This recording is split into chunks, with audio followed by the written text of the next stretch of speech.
할렐루야. 네, 감사합니다. 대림절 기간 예수님 탄생을 기념하고 기다리고 준비하는 이 기간, 이 수요 예배 오신 우리 성도님들 환영하고 축복하고 사랑합니다. 오늘 우리에게 주시는 하나님의 말씀은 시편 22편입니다. 구약 성경 817쪽에 있는 시편 22편 1절부터 31절까지 말씀인데요. 오늘은 좀 길기 때문에 성경을 봉독하지 않고 바로 설교로 시작하고 설교 안에서 같이 함께 봉독하는 것으로 하겠습니다. 이 시편 22편은 다윗이 쓴 시입니다. 그래서 표제어를 보시면 이렇게 되어 있습니다. 표제어가 자막을 띄워주시죠. 다윗의 시, 인도자를 따라 아엘렛 샤할에 맞춘 노래라고 되어 있습니다. 여기서 아엘렛 샤할이라는 단어는 아엘렛과 샤르라는 단어가 합쳐진 합성어입니다. 아엘렛은 암사슴이란 뜻이고요. 샤르란 뜻은 새벽이란 뜻입니다. 그러니 새벽의 암사슴이란 노래에 맞춘 시가 되겠죠. 당시에 새벽의 암사슴이라고 하는 모두가 하는 유명한 곡이 있었는데 그 곡의 멜로디를 따라서 다윗이 쓴 시편 22편의 가사를 덧붙여서 부른 노래라는 겁니다. 예를 들어서 찬송가 280장을 보시면 가사가 이렇게 됩니다. 천부여 의지없어서 손들고 옵니다. 주 나를 박대하시면 나 어디로 가리까. 이 찬송 가사는 감리교를 창시한 요한 웨슬레이의 동생 찰스 웨슬레이가 지은 시입니다. 그 시를 우리가 찬송가로 부를 때는 스코틀랜드 민요의 멜로디를 따서 부릅니다. 전부여 의지 없어서 손들고 옵니다. 주 나를 박대하시면 나 어디 가리까. 이게 스코틀랜드 민요의 멜로디입니다. 그래서 똑같은 멜로디로 옛날 우리나라 애국가도 이렇게 불렀죠. 동해물과 백두산이 마르고 닳도록 하나님이 보호하사 우리나라 만세, 그렇게 부르지 않습니까? 그러기에 모두가 익히 들어서 알고 있고 쉽게 따라 부를 수 있는 곡조, 멜로디로 모두가 알았으면 하는 가사, 모두가 알아야만 하는 내용으로 부르는 노래라는 겁니다. 옛날에 이런 노래 참 많습니다. 복음성가 중에 나를 사랑하는 주님, 나를 위해 죽으시고. 근데 이 멜로디는 뉴질랜드 민요입니다. 그래서 옛날 우리 성도님들 대학생 시절 때 이렇게 부르지 않았습니까? 비바람이 치던 바다, 기억나시죠? 대학교 MT 가가지고 둥그렇게 앉아서 멋진 대학생 오빠가 기타를 징가징가 치면 거기 수건 돌리기도 하고 사치기 사사뽕 뭐 이런 거 하시지 않았습니까? 또 이런 노래 있습니다. 반짝반짝 작은 별 A, B, C, D, E, F, G, H, I, J, K, 엘레멘터리 뭐 이렇게 부르는 노래 있죠. 그러게 이 시편 22편을 당시에는 모두가 아는 곡조, 멜로디에 맞춰서 불렀다는 겁니다. 우리는 시편 23편을 굉장히 좋아하고 많이 암송하기도 합니다. 그래서 시편 23편의 가사로 많은 노래를 지어 하나님을 찬송하고 있죠. 근데 당시에는 시편 22편을 그렇게 불렀다는 겁니다. 근데 시편 22편의 내용을 보시면 상당히 내용이 무겁습니다. 첫 시작부터가 버림받은 자의 고백으로 시작합니다. 1절 보여주시죠. 다 함께 읽겠습니다. 시작. 내 하나님이여 내 하나님이여 어찌 나를 버리셨나이까. 어찌 나를 멀리하여 돕지 아니하시오며 내 신음소리를 듣지 아니하시나이까. 다윗의 고백입니다. 여러분, 다윗의 고백을 읽을 때는 성경이 무슨 목적으로 우리에게 주냐면 너의 고백이다, 너의 고백이다 라고 그렇게 읽으라는 겁니다. 그러니까 읽으실 때 우리 성도님들의 고백이다 라고 읽으시기 바랍니다. 근데 다윗의 고백을 살펴보시면 문제가 아주 심각합니다. 세 가지 측면에서 그런데요. 첫 번째로 그는 사람에게 버림받았다고 하고 있지 않고 하나님으로부터 버림받았다고 하고 있습니다. 여러분, 우리는 가슴 아프지만 사람들에게 버림받을 수 있습니다. 믿었던 친구들로부터 상황이 안 돼서 배신당할 수도 있고요. 심지어 나를 낳아준 부모들까지도 옛날 같은 경우에는 집안 형편이 안 좋고 능력이 안 되면 자녀를 양자로 주기도 하지 않았습니까? 모세의 어머니 요게벳도 모세를 더 이상 기를 수 없게 되자 어쩔 수 없어서 갈대 상자에 넣어서 나일강에 떠나보내는 거 아닙니까? 사람은 사람을 버릴 수 있습니다. 그리고 사람은 사람을 버려도 괜찮습니다. 그런데 하나님은 우리를 버리시면 안 되지 않습니까? 우리가 사람들에게 버림당해도 괜찮지만 하나님께는 버림당하면 안 됩니다. 하나님은 능력이 많으시고요. 그리고 우리를 사랑하십니다. 근데 그런 분이 오늘 다윗이 뭐라고 고백합니까? 어찌하여 나를 버리셨나이까? 아주 심각합니다. 두 번째로 이 시가 심각한 이유는 여러분, 우리에게 힘도 없고 돈도 없고 배경도 없고 아무것도 없어도 하나님만 내 옆에 계시고 나와 함께 계셔서 내 도움이 되어 줄 수만 있다면 우리 괜찮은 거 아닙니까? 다윗이 뭐라고 합니까? 어찌 나를 멀리하며 돕지 아니하십니까? 라고 하고 있습니다. 여러분, 사울의 문제가 왜 심각합니까? 사울 왕이었음에도 불구하고 심각한 건 하나님이 그를 떠나버렸기 때문입니다. 다윗이 지금 뭐라고 고백합니까? 하나님이 나를 멀리 거리두게 하신다라고 합니다. 세 번째로 아주 심각한 문제는 여러분, 우리에게 문제와 위기가 닥쳤어도 우리가 하나님 앞에 부르짖을 때 하나님이 응답하시고 나에게 조금만 기다려라, 내가 다 알고 있다, 조금만 기다려라, 이 한 말씀 주시면 그 한 말씀 때문에 우리 일어납니다. 그런데 오늘 본문에 뭐라고 하냐면 어찌 내 신음소리를 듣지 아니하십니까? 라고 고백하는 겁니다. 다윗은 절체절명의 위기와 문제 앞에서 하나님 앞에 부르짖었는데 하나님께서 응답하시지 않자 하나님이 나와 거리를 두고 계시고 나를 버리셨구나 라고 그렇게 생각하는 겁니다. 그래서 다윗은 혹시 내가 정성이 부족했나, 내가 최선을 다하지 않았나, 내가 끈기 있게 주님 앞에 나가지 못했나 싶어서 끈기 있게 그리고 최선을 다해서 기도하기로 작정합니다. 그래서 작정 기도를 준비합니다. 2절 보여주시죠. 함께 읽겠습니다. 내 하나님이여, 내가 낮에도 부르짖고 밤에도 잠잠하지 아니하오나.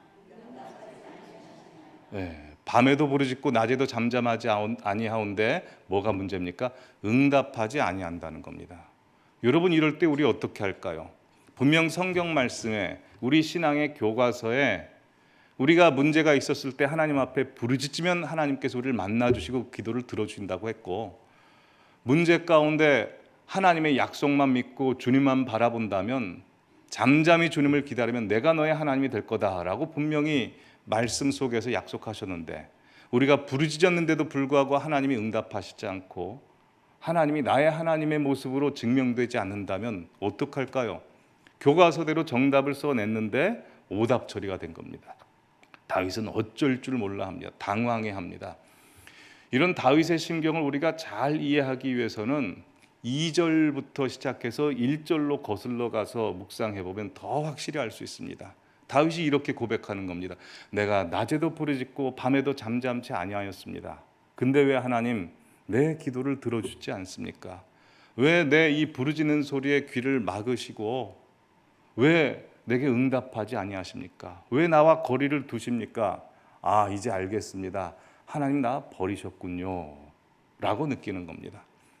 여러분, 우리도 인생을 살다 극도의 어려움, 고난, 아픔, 절망을 경험하다 보면 우리가 하나님 앞에 부르짖고 부르짖었으나 주님께서 응답하시지 아니하시면 이 다윗이 고백한 시편 22편의 심경을 이해하게 됩니다. 하나님 참 서운하고요, 인생을 어떻게 살지 모르겠고 그래서 그냥 놓고 싶습니다. 내 인생을 놓고 싶고 놔버리고 싶죠. 근데 경험하신 분들은 아실 겁니다. 사람이 하나님께 부르짖어도 응답이 없고 내 스스로 내 인생을 붙잡지 못할 때 놔버리고 싶은데 그렇게 쉽게 놔집니까? 놔지지도 않습니다. 그래서 그런 극도의 고난을 만나고 인생의 밑바닥을 경험하면 한 번 이상쯤은 다들 자신의 목숨을 걸고 모든 것을 다해서 최선을 다해서 하나님 앞에 부르짖습니다. 하나님 제발 살려주십시오. 내 자녀 좀 살려주십시오 라고 부르짖습니다.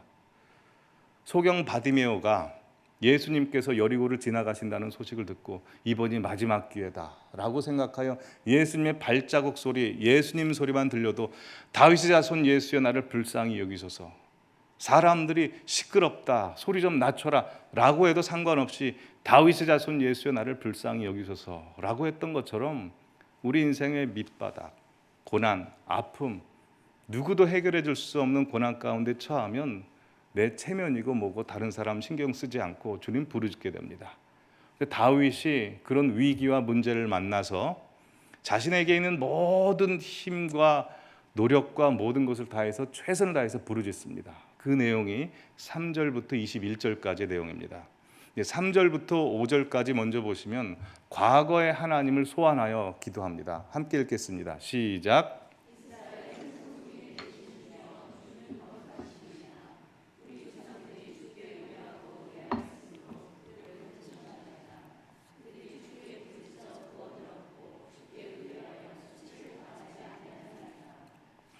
다윗이 지금 무슨 이야기를 하는 겁니까?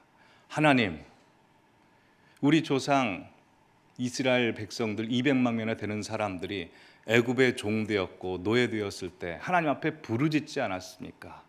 그 부르짖을 때 하나님께서 응답하셔서 그들을 출애굽시키셨고, 애굽 사람들이 죽이려 쫓아왔을 때 하나님께서 그들이 털끝 하나도 건드리지 못하도록 홍해에 수장시켜 버리시고, 우리를 건너게 하시고 사막에서 우리의 목을 축이시고 만나 메추기를 주시고 불기둥과 구름 기둥으로 인도하셨습니다. 그 수많은 사람들의 부르짖음도 하나님께서 들어 응답해 주셨는데 이 작고 작은 나의 신음소리는 왜 들어 응답해 주시지 않습니까? 라고 하나님 앞에 기도하는 겁니다. 여러분, 우리도 그렇지 않습니까? 우리도 성경을 읽을 때마다 이런 궁금증이 있습니다. 과거에 하나님께서 모세와는 대면하여 말씀하셨고 친구처럼, 그리고 여호수아에게는 찾아가셔서 내가 너와 함께 하겠다, 두려워 말라 강하고 담대하라 라고 말씀하신 하나님이 나는 지금 예수님을 30년, 40년, 50년 믿고 있으면서 주님 나에게 한 말씀만 해주십시오 라고 간절히 부르짖는데 왜 한 말씀도 안 해주시는지, 성경에 나온 많은 인물들은 하나님의 살아계시는 역사를 정말 눈으로 보면서 직접 체험하지만 왜 내 인생 가운데는 하나님이 그렇게 보이지 않고 들리지 않는지, 기독교 TV에 나오는 간증하는 사람들의 간증을 들어보면 그들에게는 기적적인 일들이 수없이 반복이 되는데 왜 내 인생 가운데는 기적이 벌어지지 않는지, 죽을 병에 걸렸다가도 주님 앞에 간절히 부르짖었더니 주님께서 고쳐주시고, 사업이 망했다가도 주님 앞에 부르짖었더니 주님께서 기적적으로 회생시켜 주시는데 왜 내 인생 가운데 그 절체절명의 위기 가운데 하나님은 들어주시지 않는지, 혹시 이런 마음 갖고 계신 분들 있지 않습니까? 그 마음이 바로 오늘 다윗의 마음이라는 겁니다. 그래서 다윗은 과거에 조상들에게 역사하셨던 하나님과 지금 나를 대접하시고 대우하시는 하나님을 서로 비교하여 하나님께 좀 서운한 마음, 하나님께 좀 미안한 마음을 선사해 드리려고 하는 겁니다. 여러분, 그 자녀를 기르실 때 자녀로부터 이런 이야기 들어보신 적 있지 않습니까?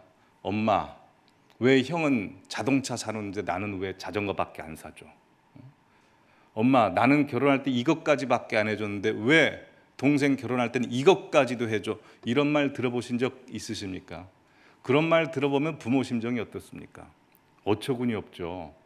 부모님이 많은 돈을 힘들게 벌어서 자기 돈으로 부모님이 알아서 자녀에게 해준다는데 자녀는 자기 돈도 아닌데 왜 더 안 주냐고 그럴 수가 있습니까? 그럼에도 불구하고 자녀들이 그런 불평불만하면 마음속에 그 마음이 있으시죠. 혹시 자녀 마음이 상하지 않을까? 자녀들끼리 서로 싸우진 않을까? 그렇다고 그래서 부모님들 중에 야, 내가 진짜 미안하다, 형한테는 형을 더 사랑해서 이만큼 해줬고 너는 덜 사랑해서 이만큼 해줘서 미안하다 라고 그렇게 말씀하신 분 아무도 안 계십니다. 야, 내가 너한테 지금까지 해준 거 집 몇 채나 되는 줄 아냐? 으름장을 놓으시죠. 그러면서도 마음속에는 얘 마음이 좀 상했구나 라고 마음에 자녀의 말을 두고 있는 게 부모 마음입니다. 자녀들이 부모님이 그렇다는 거 다 알고 일부러 더 이야기합니다. 왜냐하면 나중에 이제 더 많은 거를 받아내려고 준비를 하는 겁니다. 근데 다윗이 이 하나님의 마음이 부모님 마음이라는 걸 너무나 잘 알아서 하나님 앞에 자신의 불쌍한 처지를 아주 낱낱이 고합니다. 다윗의 이 낱낱이 고하는 기도를 우리가 본받을 필요가 있습니다. 여러분, 우리가 기도를 해도요, 뭉뚱그려서 그냥 대충 하나님 나 이 빚 좀 탕감해 주십시오 이렇게 기도할 게 아니고요, 정확히 찝어야 됩니다. 하나님 나 지금 3억 7,532만 3,235원 이거 빚졌습니다. 이거 좀 해결해 주십시오. 하나님 내 원수들 좀 어떻게 해결해 주십시오가 아니고 하나님 저 기마무게, 이하무게, 최하무게, 바가무게 저것들 어떻게 좀 해 주십시오 라고 기도하셔야 됩니다. 적중률을 높이십시오. 물론 하나님께서도 우리가 기도 안 해도 다 아십니다. 그럼에도 불구하고 낱낱이 기도한다는 것은 하나님과 우리 사이가 얼마나 긴밀한지를 보여주는 증거입니다. 다윗이 이렇게 낱낱이 구체적으로 기도하는 것은 평상시에 하나님과 긴밀한 관계였고요, 그런 긴밀한 관계였기 때문에 자기의 기도를 들어주지 않는 하나님에 대해서 왜 나를 버리셨습니까? 라고 고백할 수 있습니다. 여러분, 아무나 하나님 앞에 왜 나를 버리셨습니까? 왜 내 기도 응답 안 해주십니까? 라고 구할 수 없습니다. 평상시에 하나님과 긴밀한 관계를 가진 자, 그런 사람마다 하나님 왜 나를 버리셨습니까? 라고 기도할 수 있는 겁니다. 그러기에 우리가 사람들에게 수다쟁이가 되지 마시고요, 하나님 앞에 수다쟁이가 되십시오. 여러분, 자녀들이 학교 마치고 돌아와서나 아니면 멀리 있다가 와서 엄마가 설거지할 때, 엄마가 어디 갈 때 계속 따라다니면서 엄마 나 학교에서 이런 일이 있었어, 직장에서 이런 일이 있었어, 제잘제잘 되면 부모님들 그 소리 듣는 거 굉장히 좋아하시잖아요. 그런 것처럼 하나님 앞에 그런 수다쟁이가 되십시오. 다윗이 지금부터 아주 자기 연민에 빠져서 자기의 불쌍한 처지를 낱낱이 구합니다. 먼저 6절 7절 보시겠습니다. 시작. 나는 벌레요 사람이 아니라 사람의 비방거리요 백성의 조롱거리니이다. 나를 보는 자는 다 나를 비웃으며 입술을 비죽거리고 나를 흔들며 말하되. 하나님 저 보십시오. 지금 저 사람 취급도 못 받습니다. 지금 벌레 취급받고요, 조롱받고 있습니다. 입니다. 8절. 그가 여호와께 의탁하니 구하실 걸 그를 기뻐하시니 건지실 걸 하나이다. 지금 악인들이 그렇게 이야기하는 겁니다. 하나님 저 지금 조롱받고 있는데 저만 조롱받고 있는 줄 아십니까? 아니요, 제가 믿고 의지하는 당신 하나님도 지금 조롱받고 계십니다. 자, 9절에서 11절. 오직 주께서 나를 모태에서 나오게 하시고 내 어머니의 젖을 먹을 때 의지하게 하셨나이다. 내가 날 때부터 주께 맡긴 바 되었고 모태에서 나올 때부터는 주는 나의 하나님이 되셨나이다. 나를 멀리하지 마옵소서. 환난이 가까우나 도울 자 없나이다. 하나님, 다른 사람은 몰라도 하나님 저 아시잖아요. 저 하나님이 만들었습니다. 하나님 제 부모 같지 않습니까? 저 의지할 분 하나님밖에 없다는 거 하나님이 정확하게 아십니다. 하나님 저 좀 빨리 도와주세요 라는 고백입니다. 이어서 보시겠습니다. 많은 황소가 나를 애워싸며 바산의 힘센 소들이 나를 둘러쌌으며 내게 그 입을 벌림을 찢으며 부르짖는 사자 같으니이다. 하나님 지금 제 주변에 저를 죽이려고 하는 적들인데 너무 강력합니다. 그들이 모여서 수군수군 대는 소리가 정말 무섭고 공포스럽습니다. 불안합니다. 하나님 어떻게 해주십시오 입니다. 또 보여주시죠. 나는 물같이 쏟아졌으며 내 모든 뼈는 어그러졌으며 내 마음은 밀랍 같아서 내 속에서 녹았으며 내 힘이 말라 질그릇 조각 같고 내 혀가 입천장에 붙었나이다. 주께서 또 나를 죽음의 진토 속에 두셨나이다. 하나님 저 너무나 무섭습니다. 여러분, 우리가 충격적인 일이나 정말 두려운 일이 있으면 다리가 풀려버리지 않습니까? 하나님 내가 액체같이 흘러졌습니다. 그리고 기력이 다 상했습니다. 입이 바짝바짝 말라서 목이 마릅니다. 이런 고백입니다. 이어서 보여주시죠. 개들이 나를 애워쌌으며 악한 무리가 나를 둘러 내 수족을 찔렀나이다. 내가 내 모든 뼈를 셀 수 있나이다. 그들이 나를 주목하여 보고 내 겉옷을 나누며 속옷을 제비 뽑나이다. 하나님 그들이 나를 찌릅니다. 나에게 폭력을 행사해서 제가 많이 아픕니다. 그리고 내 모든 것 다 빼앗겨 버렸습니다. 라고 다윗은 구구절절히 자신의 불쌍한 처지를 다 하나님 앞에 아뢰입니다. 근데 여기가 아주 굉장히 중요합니다.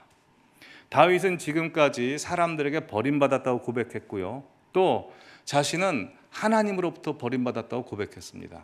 근데 그럼에도 불구하고 다윗 19절에 뭐라고 고백하냐면 여호와여 멀리하지 마옵소서 나의 힘이시여 나의 속히 도우소서라고 합니다. 하나님을 뭐라고 부릅니까?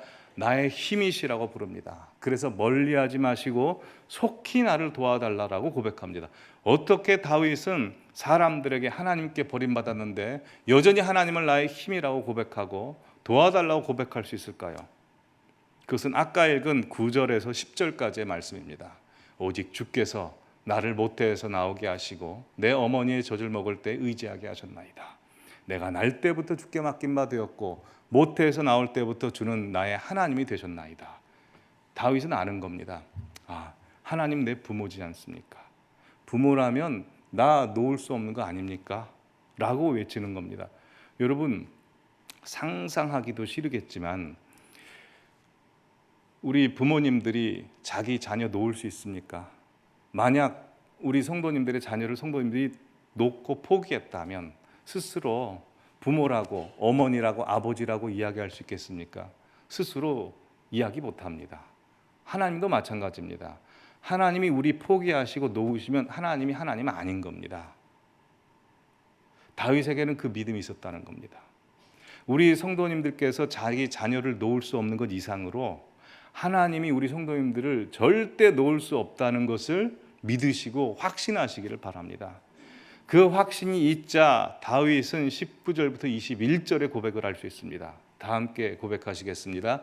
여호와여 멀리하지 마옵소서 나의 힘이시여 속히 나를 도우소서 내 생명을 칼에서 건지시며 내 유일한 것을 개의 세력에서 구하소서 나를 사자의 입에서 구하소서 주께서 내게 응답하시고 들소의 뿔에서 구원하셨나이다 라고 합니다. 이 말이 무슨 말입니까? 하나님 저 지금 거의 죽을 지경입니다. 사자의 입속에 들어갔는데 곧 사자 뱃속에 들어가서 저 곧 죽습니다. 근데 하나님 저 하나님의 아들입니다. 이대로 놔두실 겁니까? 하나님 그만 그대로 있으실 겁니까? 라고 호소하는 것이죠. 여러분 우리가 하나님께 실망하면 기도 못합니다. 하나님이 나를 안 바라보시고 나로부터 멀리 떨어져 있다고 생각하는 순간 우리는 기도하지 못합니다. 그러나 다윗이 하나님 나를 도와주시옵소서라고 기도할 수 있는 것은 하나님 나 절대 버릴 수 없다.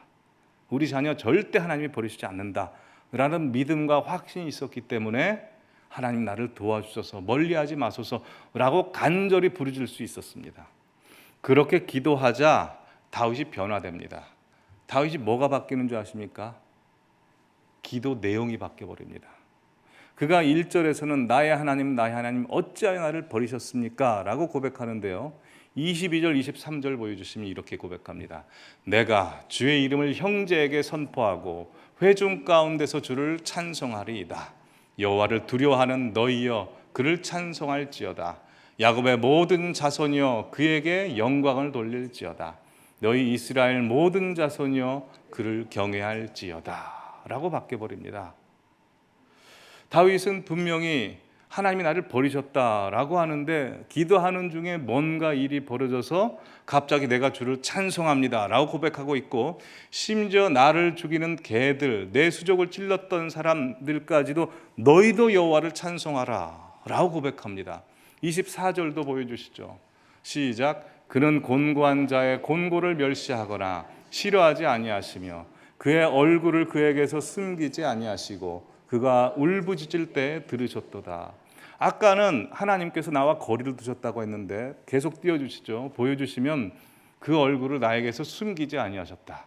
아까는 내 신음소리에 응답하지 아니하셨는데 내 울부짖음에 들으셨도다 라고 기도 내용이 바뀌어버립니다. 즉 하나님에 대한 인식이 바뀌고 믿음이 바뀌어버립니다. 그러자 다윗이 25절부터 31절까지 이제 선포합니다. 여러분의 고백으로 선포하시겠습니다. 시작. 근 회중 가운데서 나의 찬송은 주께로부터 온 것이니 경외하는 자 앞에서 나의 서원을 갚으리이다. 겸손한 자는 먹고 배부를 것이며 여호와를 찾는 자는 그를 찬송할 것이라. 너희 마음은 영원히 살지어다. 땅의 모든 끝이 여호와를 기억하고 돌아오며 모든 나라의 모든 족속이 주의 앞에 예배하리니 나라는 여호와의 것이요 여호와는 모든 나라의 주제이심이로다. 세상의 모든 풍성한 자가 먹고 경배할 것이요 심지어 진토 속으로 내려가는 자 곧 자기 영혼을 살리지 못할 자도 그 앞에 절하리로다. 후손이 그를 섬길 것이요 대대 주를 전할 것이며 와서 그의 공의를 태어날 백성에게 전하며 주께서 이를 행하셨다 할 것이로다. 아멘. 여러분, 우리가 위험과 어려움을 만나면 그 환경과 조건, 배경을 바꾸고 싶어 합니다. 근데 우리의 어려운 환경과 문제와 배경을 바꾸기 전에 먼저 바뀌어야 될 것이 있습니다. 첫 번째는 아까 전에 말씀드렸다시피 우리 마음에 갖는 하나님에 대한 인식, 이미지를 바꾸셔야 됩니다. 그게 바꿔지면 하나님 내 부모고 날 절대 포기할 수 없다라는 마음이 들어오면 두 번째로 뭐가 바뀌냐면 기도 내용이 바뀝니다. 다윗이 1절부터 21절까지는 버림받은 자의 기도였습니다. 실패한 자의 기도요, 포기한 자의 기도입니다. 그러나 기도 중에 무슨 일이 생겼는지 그가 22절부터는 부르심을 받은 자의 기도로 바뀝니다. 하나님께서 나에게 이 고난을 주신 것에는 무슨 뜻이 있겠지, 하나님께서 이 고난을 통해서 뭔가 일하시겠지라고 하는 자기도 모르지만 부르심을 입은 자의 기도로 바뀌는 것입니다. 근데 여러분 좀 궁금하지 않습니까? 21절에서 22절까지 도대체 무슨 일이 있었길래 다윗이 이렇게 바뀌어버렸을까요? 성경에 그 내용이 나오지를 않습니다. 다윗이 기도 중에 도대체 하나님께서 무슨 말씀을 하셨길래 하나님 나 거의 죽을 지경입니다, 저 곧 있으면 죽습니다 라고 고백했던 다윗의 고백이 갑자기 22절에 와서 내가 하나님을 찬송합니다, 이 원수들도 하나님을 찬송하게 될 것입니다 라고 왜 이렇게 고백하게 됐을까요? 정말 궁금하지 않으십니까? 이건 다음 주에 했으면 좋겠지만 오늘 다 말씀을 드리겠습니다. 사실 지금부터가 이제 설교 핵심입니다. 아시는 분들은 아시겠지만 시편 22편의 다윗의 이 고백은 그냥 고통과 어려움을 만난 그 현실에서 일반 사람들처럼 고통을 만난 사람들이 이 시편을 읽고 일어난 사람의 시편이 아닙니다. 이 시편은 메시아 시편이죠. 예수님을 예표하는 시편입니다. 예수님께서 십자가 달리셨을 때 성경 중에서 그 내용을 가장 자세하고 구체적이고 정확하게 예언하고 있는 말씀이 시편 22편의 모든 내용들입니다. 예수님께서 십자가에 달리셨을 때 마지막으로 하셨던 성경 말씀이 무엇입니까? 이 시편 22편 1절 말씀, 엘리 엘리 라마 사박다니, 나의 하나님 어찌하여 나를 버리셨나이까 입니다. 예수님께서 십자가상에서 마지막 이 고백을 하셨을 때 너무 아프고 공포스러워서 무심코 나온 말씀이 아닙니다. 처음에 말씀드렸죠. 설교 서두에 아엘레 샤할, 모든 사람이 부를 수 있도록 부른 노래가 시편 22편이었습니다. 다윗이 기도 중에 이걸 깨달은 겁니다. 내가 지금 당하고 있는 고난은 지금 나만이 당하고 있는 고난이 아니라 장차 나에게서 내 후손 중에 이 세상을 구원할 메시아를 보내신다고 하셨는데 그분이 당할 고난을 나에게 미리 경험하게 하셔서 그분이 당할 고난을 준비하게 하시는구나. 내 고난은 버림받은 자의 고난이 아니라 버림받은 자의 자리에 보냄받은 자의 고난이구나 라는 걸 알게 되는 겁니다. 그러니 그가 기도 중에 하나님으로부터 이런 말씀을 들은 겁니다. 다윗아, 네가 고난을 당하고 있으니 얼마나 힘드니, 네가 버림받았다고 생각하니 얼마나 괴로우니. 근데 그렇게 생각하지 마라. 장차 내가 너의 후손 중에 온 인류를 구원할 메시아 예수 그리스도를 보낼 것이다. 그리고 그가 장차 이 세상에 와서 네가 지금 당하고 있는 똑같은 모습으로 고난을 당할 것이다. 네가 사람들에게 조롱받는 것처럼 그가 사람들에게 조롱받을 것이고, 네가 사람들에게 희롱받는 것처럼 하나님이 너를 두시나 보자라는 희롱을 받았던 것처럼 그가 십자가에 달려서 네가 만약 하나님의 아들이거든 거기서 내려와 봐라라는 조롱을 받을 것이다. 그리고 네 수족이 다 찔린 것처럼 그는 십자가에 달려 손과 발에 못이 박힐 것이고 허리에 창이 찔려 물과 피를 다 흐릴 것이다. 사람들이 네 겉옷과 속옷을 다 빼앗아 제비 뽑는 것처럼 그는 그의 모든 것이 발가벗겨져 수치를 당하게 될 것이고 그의 겉옷과 속옷이 나누어지게 될 것이다. 네가 그 고통 가운데 겁이나 침이 바짝바짝 마르는 것처럼 그가 십자가에 달려 내가 목마르다라고 외칠 것이고, 네가 개들에게 핥음을 당하는 것처럼 그가 이방인들에게 모욕과 수치를 당하게 될 것이다.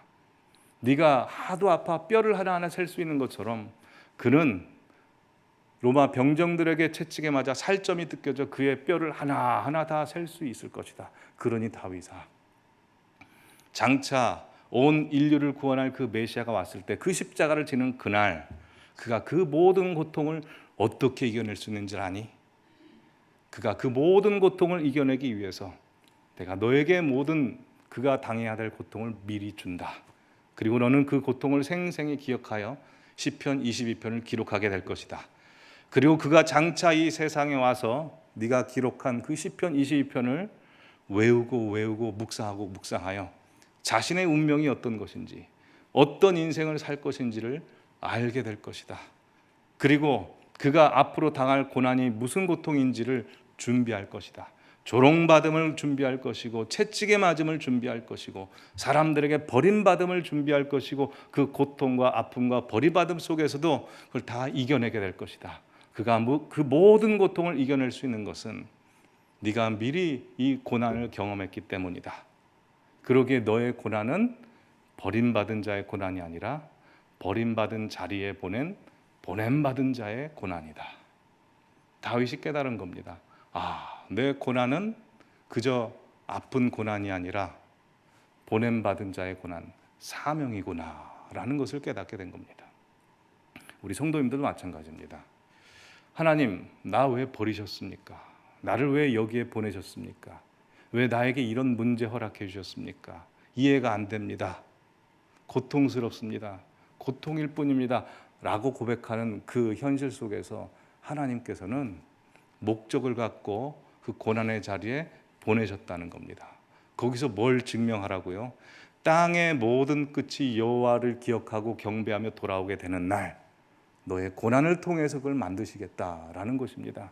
그러기에 고난과 문제와 어려움에 대해서 적극적인 시각을 가지시기 바랍니다. 다만 하나님께서 나를 버리시고 멀리 하시는 것이 아니라 나를 보내신 자리, 그걸 통해서 하나님이 나는 모르지만 하나님의 방법으로 일하시고 계시다는 것을 믿으며 그 자리에서 살아가시기를 바랍니다. 우리는 대림절 기간을 보내고 있습니다. 대림절은 예수님께서 이 땅에 오신 일을 기념하고 기억하는 일입니다. 여러분, 예수님께서 이 땅에 왜 오셨을까요? 예수님께서 이 땅에 오신 이유는 우리를 살려내기 위해 버림받기 위해 오셨고 돌아가시기 위해 오셨습니다. 예수님은 이 땅에 왜 오셨는지를 너무나 잘 알고 계셨습니다. 제가 장례 때나 아니면 신방할 때 되면 우리 성도님들께 가장 좋아하시는 성경 말씀이 무엇인지를 여쭤봅니다. 대부분 시편 23편 말씀을 좋아합니다. 저도 그렇습니다. 여호와는 나의 목자시니 내게 부족함이 없으리로다. 여러분, 근데 예수님께서 살아생전에 가장 즐겨 읽으시고 가장 마음에 새긴 말씀은 어떤 말씀일까요? 아얄레 샬에 맞춘 노래라고 되어 있듯이 이 시편 22편 말씀일 것입니다. 예수님께서 태어나셨을 때부터 시작해서 어린 시절 성전에 들어가 어머니 아버지와 떨어진 적이 있죠. 성전에서 어떤 말씀을 읽으셨을까요? 시편 22편 말씀을 읽으시는 겁니다. 나의 하나님 어찌하여 나를 버리셨나이까. 쭉 읽으시면서 아마 예수님께서는 한 번에 다 외워버리셨겠죠. 내 운명은 이렇게 살아가야 되는구나 라고 생각하신 겁니다. 그리고 30세가 되셨을 때, 세례 받으셨을 때 이는 내 사랑하는 아들이요 내 기뻐하는 자다라는 하나님 아버지 음성을 들으시면서도 시편 22편 말씀을 암송하고 계셨고 마음에 두고 계셨을 겁니다. 제자들을 부르시면서도 시편 22편 말씀을 생각하고 계셨고, 제자들과 함께 병자도 고치고 귀신 들린 자의 귀신도 내쫓고 물 위를 걸으시면서도 항상 시편 22편 말씀을 생각하시고, 사람들이 와서 환호성하고 칭찬하는데도 그때 그 열기와 자기를 바라는 것에 취하지 않고 시편 22편 말씀을 계속 되뇌이고 되뇌이셨을 것입니다. 제자들이 하도 믿음이 성장하지 않아 걱정하고 계셨는데 가이사랴 빌립보에 이르렀을 때 베드로가 드디어 이렇게 고백합니다. 주는 그리스도시요 살아계신 하나님의 아들이십니다. 아, 이제 됐구나. 베드로가 드디어 나의 제자들이 뭔가를 알았구나. 이제 내 운명을, 시편 22편에 기록된 내 운명을 알려줘야 되겠구나. 해서 예수님께서 십자가에 달려 죽으시는 사건을 그대로 알려주자 베드로가 예수님을 위한답시고, 주님, 절대 주님에게는 그런 일이 벌어질 수 없습니다. 내가 오고에 가는데도, 주님께서 돌아가시는데도 함께 하겠습니다 라고 하자 그 말을 들은 예수님께서 무엇을 생각하셨겠습니까?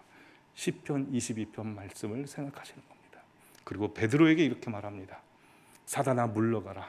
너는 나를 넘어지게 하는 자로다.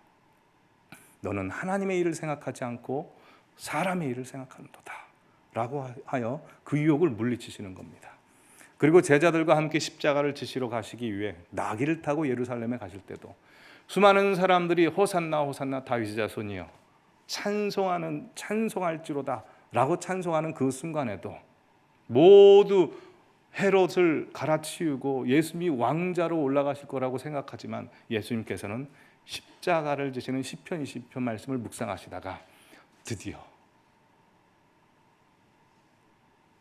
십자가에 달리셨을 때 예수님께서 시편 20편 말씀을 묵상하시는 겁니다. 사람에게 조롱받고 희롱당하고 고통당할 때 아버지여 아버지여 왜 나를 버리셨나이까 크게 말씀하시고 계속해서 속으로 암송하시는 겁니다. 내가 밤에도 부르짖고 낮에도 부르짖는데 왜 응답하지 아니하십니까? 개들이 나를 모욕합니다. 내 수족이 다 찔렸습니다. 내 입천장이 말라 비틀어졌습니다 라고 계속해서 암송하시다가 그래 내가 주님을 찬송하리라. 그러면 이 모든 원수들도 주님을 찬송하게 될 것이다. 땅의 모든 끝이 여호와를 기억하고 예배하게 되는 날이 올 것이다 라고 하여 그 시편을 다 낭송하시자 예수님께서 드디어 내 영혼을 주님 받으옵소서 라고 하나님 앞에 기도하시고 다 이루었다 한숨을 내쉬고 그리고 돌아가시는 것입니다.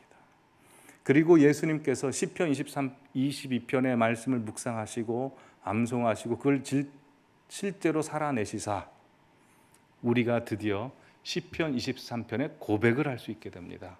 여호와는 나의 목자시니 내게 부족함이 없으리로다. 예수님의 시편 22편의 삶이 없으셨다면 여호와는 나의 목자가 될 수 없었고 내게 부족함이 없었다라고 고백할 수 없었던 것입니다. 그리고 예수님께서는 여호와가 나의 목자시고 내 부족함이 없었다는 이 시편 23편의 고백을 우리에게 주시고 우리에게 이제 시편 22편을 같이 교독하시자고 하십니다. 그래서 문제와 어려움 가운데서 시편 22편을 예수님과 나와 교독하기를 원하십니다. 김춘수 시인이 예수님의 십자가 사건을 생각하면서 지은 시가 있습니다. 못이란 시인데요. 보여주시면 엘리 엘리 라마 사박다니 라마 사박다니 시편의 남은 구절은 너희가 있고 나의 하나님 어찌하여 나를 버리셨습니까? 어찌하여 나를 버리셨습니까? 시편의 남은 구절은 너희가 이어서 부르고 라는 뜻입니다. 이 김춘수 시인의 이 시를 참 좋아했던 대한성서공회 총무를 오랫동안 역임했던 구약성서학자 민영진 박사님이라고 계십니다. 그분이 이 시를 너무나 좋아해서 김춘수 시인의 신앙시를 몇 구절 따서 책을 하나 짓는데요. 교회 밖에서 핀 예수꽃이란 책입니다. 이 시의 구절을 가지고 그분이 이제 묵상을 합니다. 묵상을 보여주시면 흔히들 예수의 이 절규 나의 하나님 어찌하여 나를 버리셨습니까를 예수의 절망으로 오해하기도 한다. 우리 많이 당황했죠. 그러나 우리 시인이 말하듯이 예수는 죽어가면서 구원의 확신을 고백하는 시편 22편을 암송하고 있었던 것이다. 그 첫 구절에 운을 뗀 것뿐이다. 시편 22편의 나머지 구절은 남아있는 이들이 낭송해야 할 몫이다. 목사와 설교자로서 나 자신은 수십 년 동안 수많은 곳에서 수많은 청중에게 수없이 많은 설교를 해왔으면서도 우리 주님께서 운을 떼신 시편 22편의 나머지 구절을 이어받아서 낭송한다는 것은 상상도 하지 못했다. 시편 22편을 십자가에 달리신 주님과 함께 교독을 해본 일이 내 생에 단 한 번도 없었다. 그분이 1절을 외우면 내가 2절을, 그분이 3절을 외우면 내가 4절을, 그분이 숨을 거둘 때까지 골고다 그 언덕의 오후에 그분과 내가 이렇게 시편 22편을 교독을 계속하다가 그분이 마지막 숨을 거두면 내가 나머지 절을 모두 암송했어야만 했다. 그 피 묻은 말씀이 흩어진 살점과 으스러진 뼈가 덕지덕지 붙어있는 그 말씀이 내 가슴을 우비는 것도 체휼했어야 했었다 라고 되어 있습니다. 여러분, 그렇습니다. 우리가 시편 23편을 나의 고백으로 가질 수 있는 것은 예수님께서 시편 22편의 삶을 살아내셨기 때문이고, 이제 시편 23편의 고백을 가진 우리는 시편 22편의 삶을 살기를 하나님께서 요구하십니다. 그래서 우리 인생 가운데 이해할 수 없는 문제와 어려움들이 와서 우리가 새벽마다 묵상하고 있듯이 욥의 고백이 나옵니다. 하나님, 왜 나를 버리셨습니까? 나를 멀리하시고 왜 나를 돕지 아니하십니까? 그러나 우리가 주님과 함께 1절과 2절과 3절, 4절 계속해서 교독에 나가면 하나님이 내 아버지시군요, 내 부모시군요, 나를 절대 포기하지 않으시군요 라는 고백을 하게 될 것이고, 결국 나를 죽이려고 했던 많은 문제와 원수들이 있다 할지라도 내가 그 속에서 하나님을 찬송할 것이며 그 원수들까지도 주님 앞에 돌아올 것입니다. 그래서 땅의 모든 끝이 여호와를 기억하고 예배하며 돌아오길 나를 소원합니다. 그래서 모든 나라가 여호와는 나의 하나님이시요 모든 나라는 주님의 것입니다 라고 고백하는 날이 올 것입니다 라고 고백할 것입니다. 그러기에 우리 성도님들에게 있는 현실은 그냥 주어진 현실이 아니라 예수님과 함께 시편 22편을 낭독하라는 인생입니다. 그러기에 그곳에서 무엇 하시겠습니까? 할 수 있는 것 찬송하시고 예배하십시오. 내가 걸어갈 때 길이 되고 내가 살아갈 때 삶이 되는 그곳을 예배하십시오. 부르신 곳에서 주님을 예배하시고 어떤 상황에도 어떤 환경에도 포기하지 마시고 주님을 찬송하면 주님께서 그 십자가와 그 고난을 가지고 일하실 것입니다. 찬송을 바꾸겠습니다. 모든 능력과 모든 영광, 우리 함께 찬송하시겠습니다.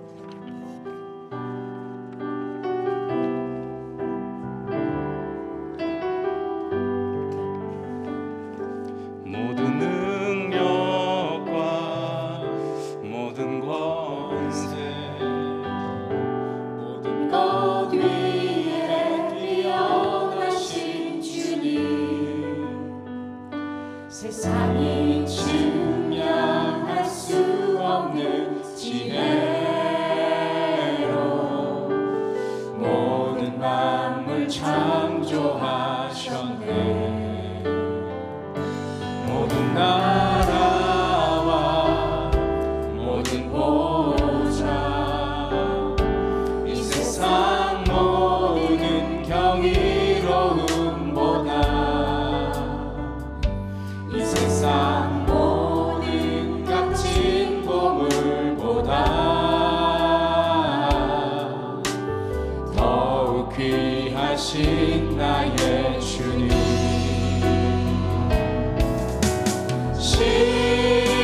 십자가 고통 당하사 버림받고 외면당하셨네. 짓밟힌 장미꽃처럼 나를 위해